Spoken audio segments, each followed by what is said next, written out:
Hello everyone, very good evening. I hope you are fine. Welcome to expert classes by Manju ma'am. Student, जैसा कि आप सभी लोग जान रहे हैं कि इस समय हम आप लोगों का मॉडल पेपर स्टार्ट किए हुए हैं। जो बच्चे, ये क्लास उन बच्चों का है जो बच्चे हमारे एमए थर्ड सेमेस्टर, विषय कौन सा उनका होम साइंस है और पेपर कौन सा है स्टूडेंट आप लोगों का। अब पेपर 3 का हम थर्ड का तैयारी करवा रहे हैं। अब आज जैसा कि आप लोगों का सेकेंड पेपर रहा होगा, तो आप लोगों का क्वेश्चन कैसा हुआ है स्टूडेंट, पेपर कैसा हुआ ये ज़रूर आप कमेंट बॉक्स में कमेंट करके बताइएगा। पेपर का नाम है आप लोगों का डेवलपमेंट ऑफ क्रिएटिविटी, जिसको हम हिंदी में रचनात्मकता का विकास बोलते हैं। ठीक है, हिंदी में इसका नाम क्या है, रचनात्मकता का विकास। ये आपका कौन सा, ये आप लोगों का पार्ट 1 है और इसमें हम आप लोगों का 2025 का जो पेपर हुआ है, मतलब पिछले साल, ठीक है, अभी तो 25 आप लोगों का चल ही रहा है, लेकिन आपके पेपर में 25 और 26 लिख के आ रहा है ना, तो 2025 में जो मतलब पिछले साल जो हुआ था पेपर, उसको हम यहाँ पर सॉल्व करा रहे हैं स्टूडेंट। ठीक है, तो आइए बिना समय गवाए हम स्टार्ट करते हैं। देखिए, लॉन्ग क्वेश्चन है आप लोगों का।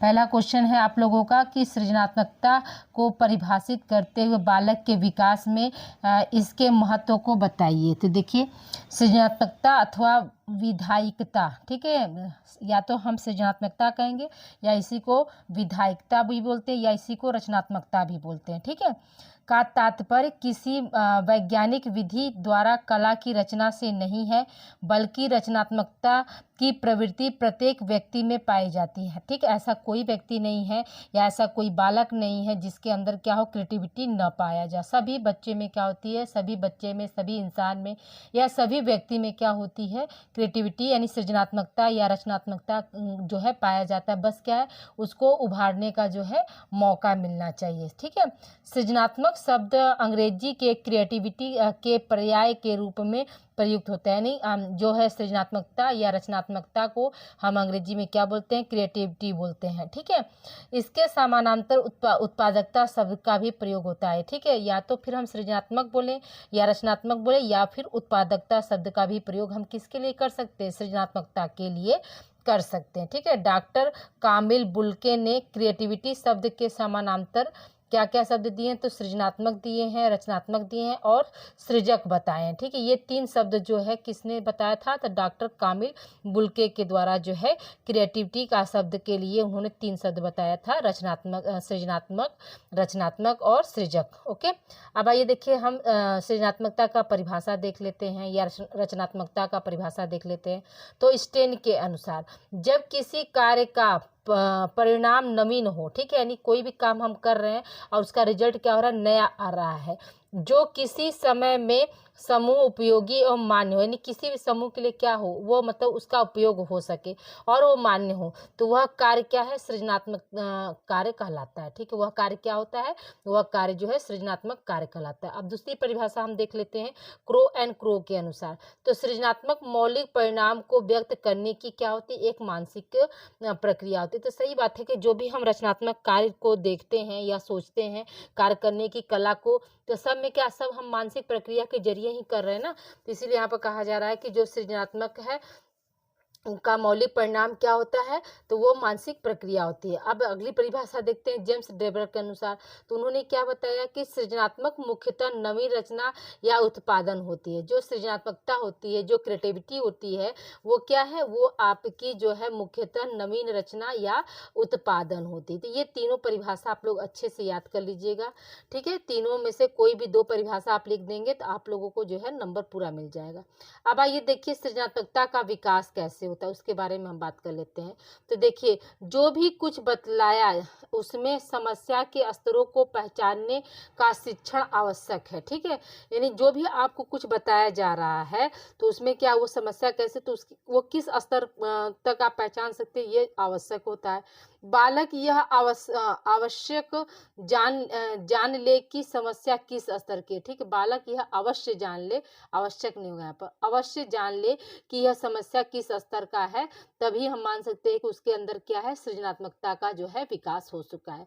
अगर वो मतलब नहीं पहचान पा रहा है कि मतलब किस स्तर की ये समस्या है, तब तक क्या कर सकते हैं, उसका जो क्रिएटिविटी माइंड है वो क्या है, एक सामान्य व्यक्ति से, सामान्य बच्चे से क्या होगा, कम होगा। दूसरा पॉइंट हमारा क्या है, सृजनात्मक शिक्षण के लिए समस्या समाधान के संदर्भ में तथ्यों का अधिगम कराया जाए, यानी उनको क्या है मतलब जो भी समस्या है तो उसको मतलब शिक्षण के ज़रिए क्या है अधिगम मतलब बार-बार उनको जैसे बताया जाए, ठीक है? इनमें क्या किया जाए, ठीक है? क्या ना किया जाए, आदि प्रश्नों के माध्यम से आगे बढ़ा जा सकता है, ठीक है? कभी-कभी कोई समस्या हो जाती है तो क्या करते हैं बच्चे लोग जो है मतलब अपने टीचर के पास या अपने माता-पिता के पास जो है अपनी समस्या को लेकर जाते हैं और उसमें क्या होता है उस समस्या के निदान के लिए माता-पिता या अध्यापक जो होते हैं, इसमें हम क्या कर सकते हैं, इसमें हम कैसे मतलब क्या चीज़ को हम जोड़ सकते हैं कि जिससे कि क्या हो सके मतलब आगे हम बढ़ सकें। अब जैसे कल ही हमने एक छोटा-सा एक्सपेरिमेंट किया, बाजरे और मिक्स आटे का ठोकवा का, ठीक है? तो पहला राउंड तो क्या हुआ थोड़ा-सा खराब हो गया, ठीक है? लेकिन दूसरा राउंड फिर क्या हुआ मैं सोच रही हूँ कि नहीं कुछ तो मुझसे गलती हो रही है, ठीक है? हम भी क्या करते हैं कुछ न कुछ मतलब हमेशा खाने-पीने का जो है एक्सपेरिमेंट करते रहते हैं। फिर लास्ट में मुझे समझ में आया कि अच्छा इसमें थोड़ा-सा हमको इस आटे को क्या करना है, गीला रखना है, तब जाके उसका ठोका बहुत अच्छा बनेगा। फिर लास्ट में क्या किया हमने ठंडे दूध को मतलब फ्रिज से निकाल के फिर उससे उस आटे को मतलब चीनी-उनी सब मिलाए थे, सारा चीज़ ड्राई फ्रूट्स वगैरह सब पीस के हमने डाला था। लेकिन जब उसके आटे को हम थोड़ा-सा गीला करके मतलब रखें और उसके बाद उसको हम छाने तब जाके वो क्रिस्पी और क्रंची बना, ठीक है? यानी पहला 2 राउंड तक खराब हो गया तो मैं सोच रही कि अरे यार इतना ज़्यादा मेरा आटा लग रहा है खराब हो जाएगा, बेकार हो जाएगा। फिर मैं देखी कि नहीं इसको इस तरह से हम सुधार कर सकते हैं। तो ये क्या हुआ एक नया अभी तक तो नॉर्मल गेहूँ का आटे का सब लोग ठुकवा खाएँ मैदे का खाएँ, लेकिन बाजरे और मिक्स आटे का भी मतलब ठुकवा बन सकता है और बहुत ज़्यादा वो हेल्थ के लिए क्या है बहुत ज़्यादा फ़ायदेमंद होता है। जैसे जिनके बच्चे मोटे अनाज जैसे बाजरे की रोटी अब ठंडी में क्या है बाजरा, मक्का ये सब मिक्स आटा क्या जैसे रोटी हुआ लिट्टी लगाकर खाना चाहिए। लेकिन बच्चे लोग नहीं खा पाते हैं तो आप क्या है आप जो है उसका दूसरा रूप बनाकर मतलब जैसे ठोकुआ के रूप में, कचौड़ी के रूप में ऐसे-ऐसे बनाकर अपने बच्चे को मोटा अनाज भी आप खिला सकते हैं, ठीक है? तो ये क्या हुआ एक तरह का नया आपने रचनात्मकता दिखाया ना मतलब बाजरे की रोटी बच्चे नहीं खा रहे तो हमने उसका क्या किया बाजरे का में थोड़ा-सा गेहूँ का आटा मिलाकर उसको कचौड़ी के रूप में बना दिया, ठीक है? ये सब चीज़ क्या हम एक्सपेरिमेंट कर रहे हैं ना तो नया-नया चीज़ों को देख रहे हैं, ठीक है? फिर अगला पॉइंट हमारा क्या है बालकों में सही मूल्यांकन की प्रवृत्ति विकसित होनी चाहिए। यह सृजन शक्ति को अधिक विकसित करती है, ठीक है? यानी कहने का मतलब यहाँ पे क्या है कि जो बालक हैं, है ना? तो उनमें क्या है, उनमें जो मतलब हम बिल्कुल जो भी कार्य कर रहे हैं तो उनमें जो प्रवृत्ति होनी चाहिए मतलब अच्छे जगह से होना चाहिए ताकि उनका जो सृजन शक्ति जो है वो बढ़ता जाए। अगला पॉइंट हमारा क्या है? अगला हेडिंग हम देखते हैं कि बालक के विकास में सृजनात्मकता का महत्व। अब देखिए बालक के विकास में क्या-क्या सृजनात्मकता का महत्व होता है, इसको हम देख लेते हैं। पहला क्या है सौंदर्य का बोध। तो देखिए जब बालक किसी वस्तु का निर्माण करता है अथवा चित्र बनाता है, तो अन्य व्यक्तियों को दिखाने पर उसे पता चलता है कि वह सुंदर है या नहीं, ठीक है? ये बात भी सही है कि कभी भी बच्चे की जो ड्राइंग होती है, तो हम लोग क्या करते हैं बच्चे लोग बहुत खुश होकर दिखाते हैं ना कि नहीं, नहीं देखिए मैम या मतलब मम्मी-पापा या कोई आप उनके घर में जाकर उनको ड्राइंग और पेंटिंग का शौक है तो वो खूब आप देखेंगे जैसे मेरा बाबू था छोटे में मतलब वही हमको लग रहा है क्लास एलकेजी से लेकर क्लास 4th क्या हमको लग रहा है क्लास 8 तक उसके अंदर बहुत मतलब बचपना था। बचपना इट मीन्स मतलब बचपना उसको हम नहीं कह सकते हैं। मतलब ड्राइंग उसको बहुत पसंद था। उसको जैसे और कॉपियाँ जो भरने में तो 6 महीना पे 1 कॉपी भरती थी लेकिन ड्राइंग की कॉपी उसको 5-5 6-6 चाहती थी मतलब हर समय क्या है ड्राइंग बनाना, ड्राइंग बनाना, ड्राइंग बनाना, ठीक है? तो वो फिर जब ड्राइंग अच्छा होता था तो फिर मतलब दिखाता था हाँ मैम अच्छा तो गुड मिला और जिसमें वेरी गुड मिलता है तो बच्चे क्या करते हैं उसको बड़ा अच्छे से लाकर खुशी-खुशी दिखाते हैं।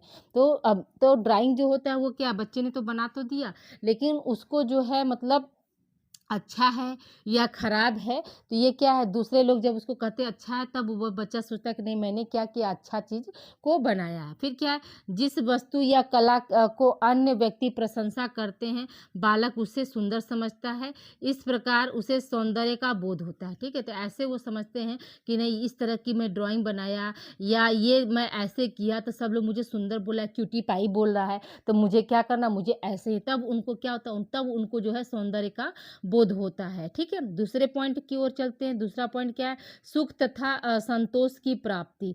सुख तथा संतोष की प्राप्ति में देखते हैं, बालक जो भी वस्तु स्वयं बनाता है या बनाने के बाद उसे बहुत खुशी होती है, वह स्वयं चिंतन करता है और उसे क्रियान्वित करता है, अतः उसे बहुत संतोष भी प्राप्त होता है। ठीक है, ये बात भी सही है कि जैसे आप कोई काम करते हैं, है ना, मान लीजिए कुछ भी आप खाने पीने का कोई भी चीज़ आप बना रहे हैं और मतलब बना रहे हैं और उसको क्या कर रहे हैं, मतलब वो अच्छा बन गया, तो आप देखते हैं ना, आप बहुत खुश हो जाते हैं। जैसे कि आप मान लीजिए इस समय ठंडी का है तो तरह तरह के आइटम सबके घर में बनता है और आप खुशी मन से बनाते हैं रसोई में। जैसे भाई सबको तो रसोई का काम पसंद नहीं आता है, ठीक है, मैक्सिमम लोगों को नहीं पसंद आता। मैं सबको क्या बात करूं, अगर किसी सब कहेगा नहीं नहीं खाना बर्तन ये सब पसंद नहीं, लेकिन अगर जिसका मन लगता है खुशी मन से बनाता है और उसमें क्या होता है तारीफ मिल जाती है तो कितना आप लोग खुश हो जाते हैं, है ना। तो एक संतुष्टि भी प्राप्त होती है, वही चीज़ यहाँ पे है। ठीक है, तीसरा क्या है आपका? सामाजिक सामंजस्य में सहायक।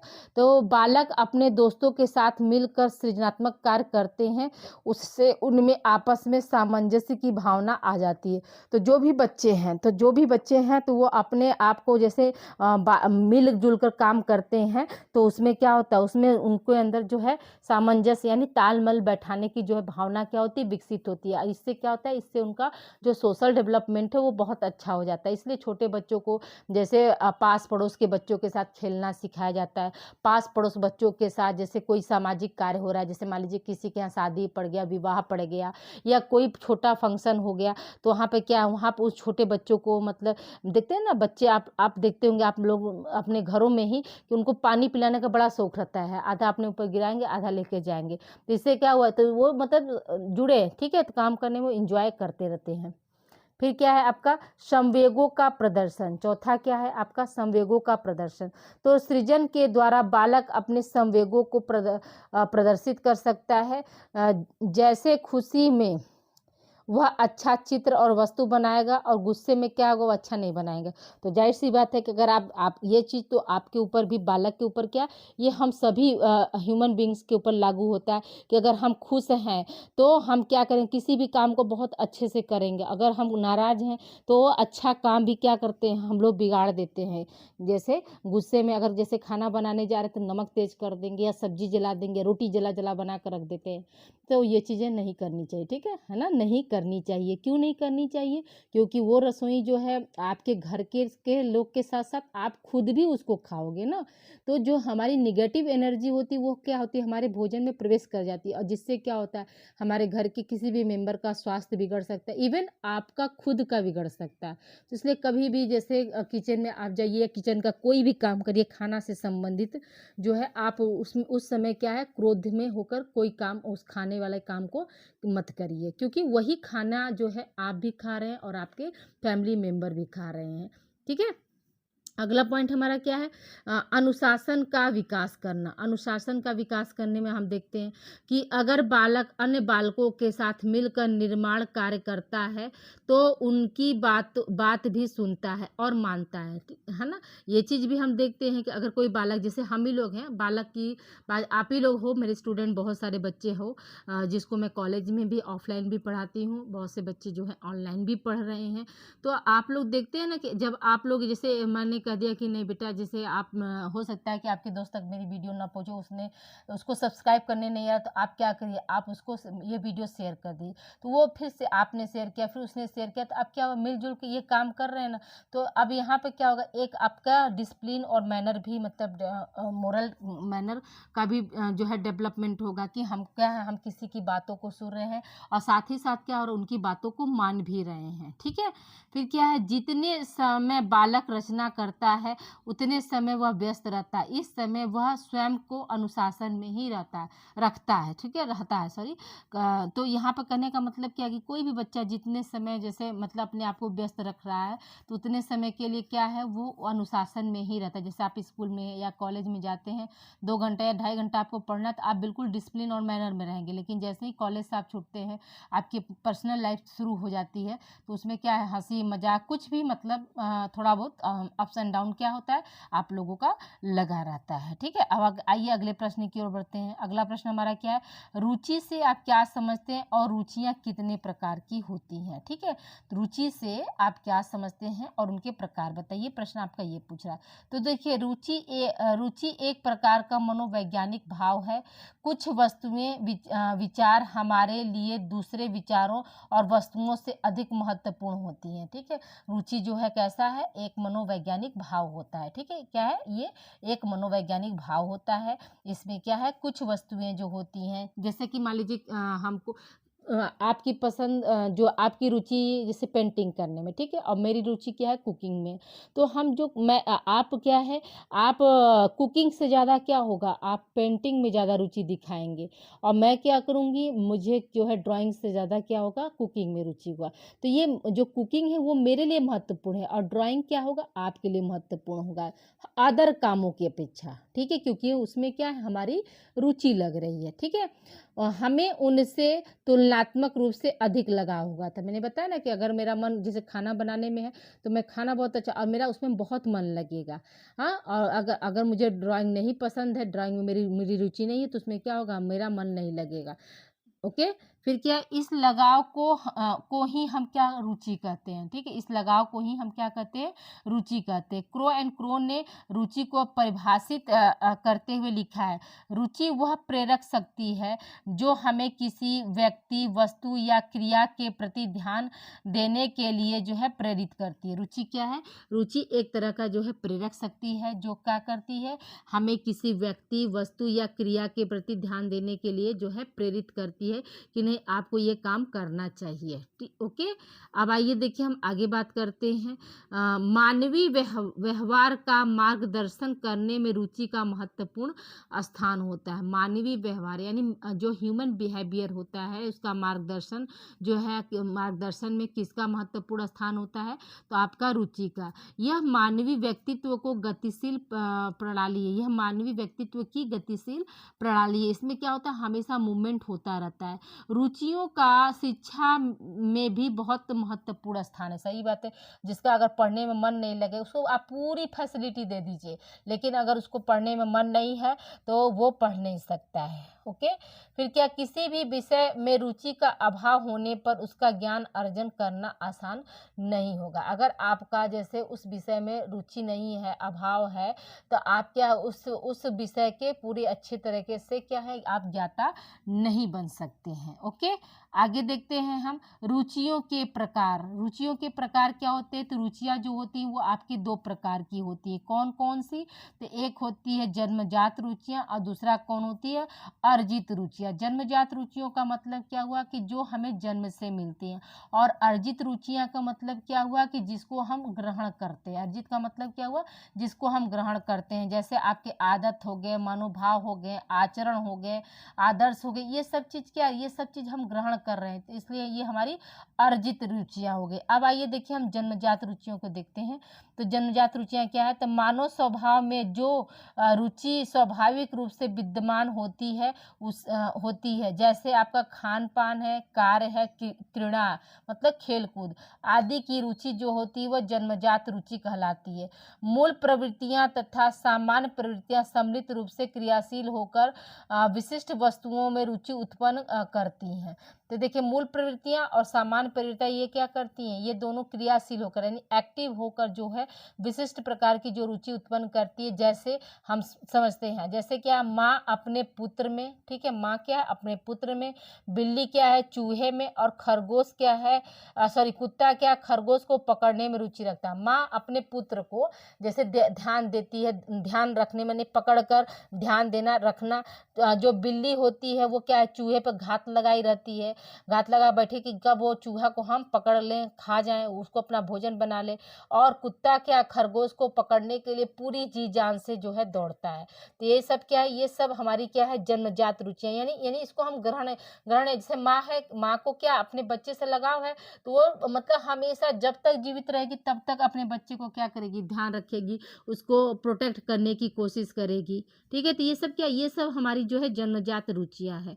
अब आइए देखिए, हम अर्जित रुचियां के बारे में बात करते हैं। तो अर्जित रुचियां में क्या है, कि आदतों आदतों, मनोभावों, आचरण और आदर्श द्वारा ग्रहण की जाने वाली रुचियां अर्जित रुचियां कहलाती हैं। वास्तव में अर्जित रुचियां का स्रोत जन्मजात रुचि ही है। किसी वस्तु के प्रति रुचि रखने का आधार व्यक्ति की अर्जित रुचि होती है। जैसे आप एग्जाम्पल में सोचिए कि घड़ी साज का मतलब कि जो घड़ी के जो मतलब ओनर रहते हैं, या घड़ी का मैकेनिकल को कहेंगे, घड़ी मैकेनिकल जो घड़ी बनाता है, साज घड़ी को देखकर बता देता है कि घड़ी का कौन सा पुर्जा खराब है, क्योंकि उसने इसमें जो है रुचि अर्जित की है। उसी तरह से डॉक्टर जो होता है रोगी की प्रतिक्रिया देखकर यह ज्ञात कर लेता है कि उसे क्या रोग है। रोग की पहचान डॉक्टर जो है अर्जित रुचि के आधार पर जो है कर पाता है। तो याद रखिएगा कि ये क्या है, अर्जित रुचियां होंगी। तो आप आई होप यहाँ तक आप लोग को क्लियर हो गया होगा कि जन्मजात रुचि और अर्जित रुचियां जो है क्या होती हैं।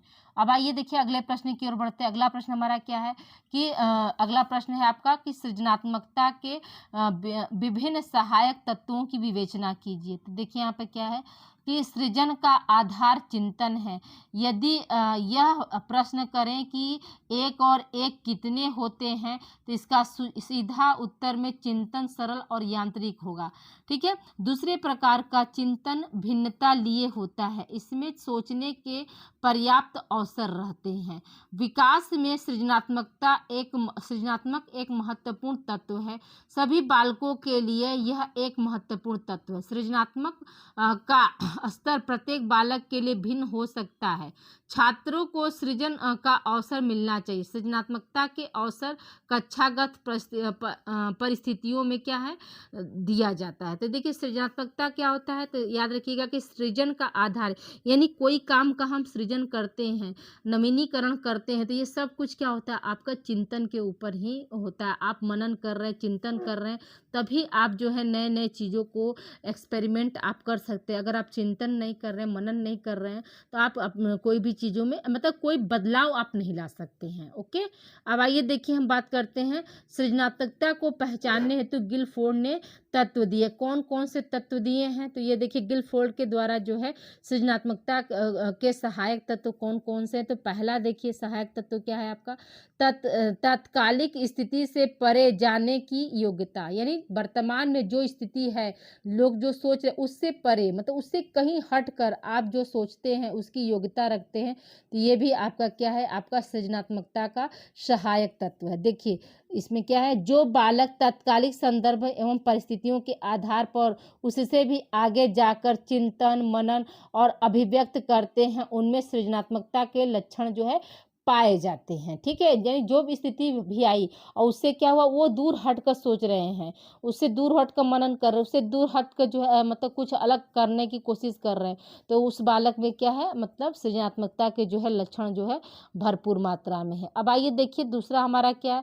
समस्या या उसके अंश की पुनर्व्याख्या, यानी कोई भी समस्या आ गई, कोई भी प्रॉब्लम आ गई, तो उसका कैसे वो पुनर्व्याख्या कर सकते इसके बारे में। तो देखिए जिन बालकों में किसी तथ्य समस्या की संपूर्ण और आंशिक रूप में पुनर्व्याख्या करने की क्षमता होती है, वो क्या है, सृजनात्मकता शक्तियों से पूर्ण होते हैं।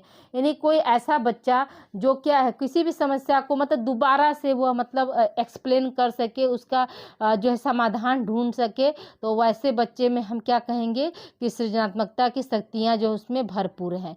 अब आइए देखिए तीसरा हम देखते हैं, तीसरा हमारा क्या है, असामान्य तथा प्रासंगिक विचारों का सामंजस्य, यानी वह बालक चिंतन तर्क कल्पना द्वारा प्रासंगिक और सामान्य विचारों के साथ सामंजस्य स्थापित कर लेते, सृजनशील होते। ऐसे बालक आत्मव्यक्ति के लिए भी चुनौती को जो है स्वीकार कर लेते हैं। ठीक है। यानी वो आसानी से क्या है, उनके लाइफ में कोई भी प्रॉब्लम आएगी, चुनौती आएगी, वो क्या है आसानी से जो है उसको स्वीकार कर लेते हैं या उसके अनुसार जो है अपने आप को जो है ढाल लेते हैं। चौथा देखिए सहायक तत्व क्या है कि अन्य व्यक्ति विचारों में परिवर्तन लाना। तो तर्क चिंतन और प्रमाणों के माध्यम से मौलिक और तर्क संगत अभिव्यक्ति के द्वारा किसी अन्य व्यक्ति के विचार यहाँ पर काम आ रहेगा विश्वास और धारणा में परिवर्तन लाने वाले जो बालक होते हैं उनको भी हम क्या बोलते हैं, सृजनशील बोलते हैं। ठीक है, वो भी क्या है, सृजनशील होता है।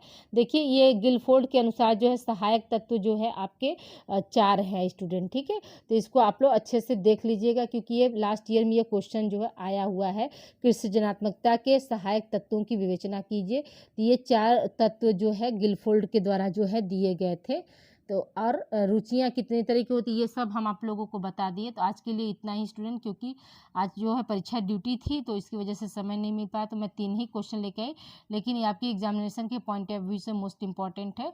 अगली क्लास कल आप लोगों को शाम को फिर से मिल जाएगी, उसमें और क्वेश्चन का हम कलेक्शन 2025 के 2 क्वेश्चन तो इसमें हम सॉल्व करा दिए, 2 क्वेश्चन और है लॉन्ग, उसको भी सॉल्व करा देंगे। देखिए मोटिव यही रहता है कि आपका लॉन्ग क्वेश्चन जो है 40 नंबर का जो है आप लोगों का आ जाए। मेरा यही पर्पज़ है कि 40 नंबर कम से कम आप लोगों का कहीं भी इधर उधर न हो। ओके, मिलते हैं हम अगली क्लास में। Thank you for watching student, और प्लीज़ वीडियो को शेयर करना, लाइक करना ना भूलें, बहुत मेहनत लगती है student. Thank you for watching.